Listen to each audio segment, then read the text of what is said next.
Joining me now, Corey Lewandowski, former Trump campaign manager and author of Let Trump Be Trump, the inside story of his presidency. Corey, good to see you tonight. I mean, I guess according to Michael Avenatti, you would fall into the category of somebody who has spent a lot of time around Michael Cohen over the past 20 or 30 years. He thinks that you should be very, very concerned. Your thoughts?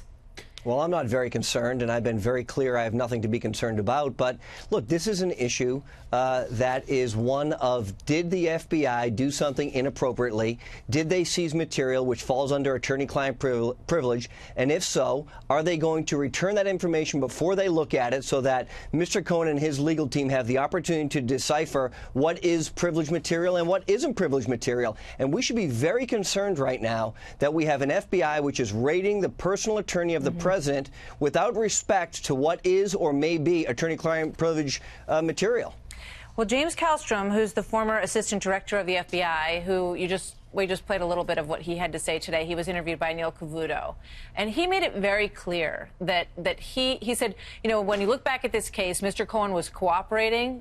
He was providing the documents that he was asked to provide, and he felt that this search and seizure of his property was unfounded. And he said, this is not the FBI that I know and that I worked in.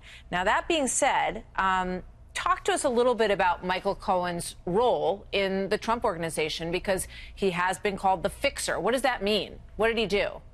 Well, Michael Cohen served for a number of years, probably a decade or so, as the executive vice president of the Trump organization. And part of the things, I can tell you, my interaction with Michael, one of the things that he worked on behalf of the Trump organization was when there was a problem on an airplane engine, he had to go and work to get that problem resolved. So as a fixer, he was a problem solver on behalf of the organization when it came to business issues that affected the organization, whether it was negotiation with vendors, whether it was individuals who were doing business with the Trump organization and making sure that those contracts were in place. That's the type of fixer that I know Michael Cohen to be, an individual who, on behalf of the Trump organization, was making sure that the contractual obligations were held to that these individuals or companies were doing business with. Well, yeah, I mean, you saw Stormy Daniels there, and she claims that, that he was kind of a tough guy and a fixer, and that when she dealt with him, that was the way that she found him to be. We know that he was also involved with Elliot Brody, who was this other GOP financial backer, and Sean Hannity has said, as we just saw in Ed Henry's piece, that he has talked to him about real estate and other issues, not in a solidified kind of attorney-client relationship. What about that side of what he did? Did he say, Mr. Trump, I'll take care of this for you, and you don't need to know about it?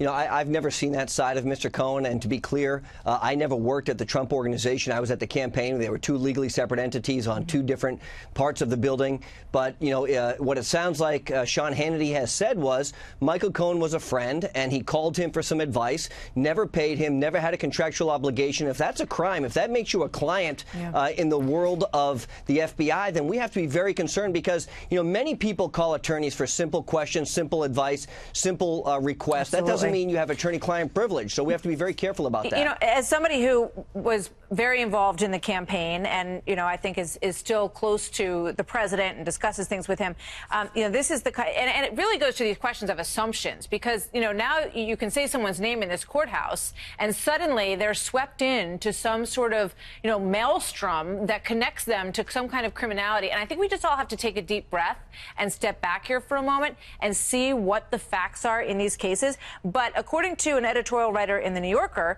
this is the week that we know with increasing certainty that we're entering the last phase of the Trump presidency.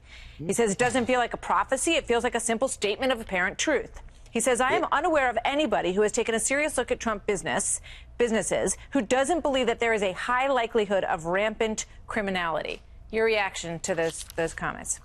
My reaction is, if you didn't just mention this individual and what he wrote, that nobody on the planet would ever see it because they're a failing publication that nobody reads. And here's the thing, right? This is the mainstream media trying to drive the narrative. You know as well as I do that sentiment is all over the place right now from some media outlets. But this notion that the presidency is coming to an end is such hyperbole. It's so egregious. Look what this president's been able to do in the first 15 months to exclude the great work he did getting Neil Gorsuch confirmed through the U.S. Senate, the greatest stimulus tax cuts, the largest tax cut in our nation's history. Unemployment rate for Hispanics and African Americans at the lowest of recorded history. We're finally moving the country in the right direction. The stock market again today, record numbers. You know, when is the mainstream media going to understand that the American people, 60 million people, are so happy that this man is the elected president of the United States? And just remember what Jim Comey said. He let the public opinion polls dictate his ability to reopen a Clinton investigation. There used to be an old TV show called Dragnet, and it was just the facts, ma'am.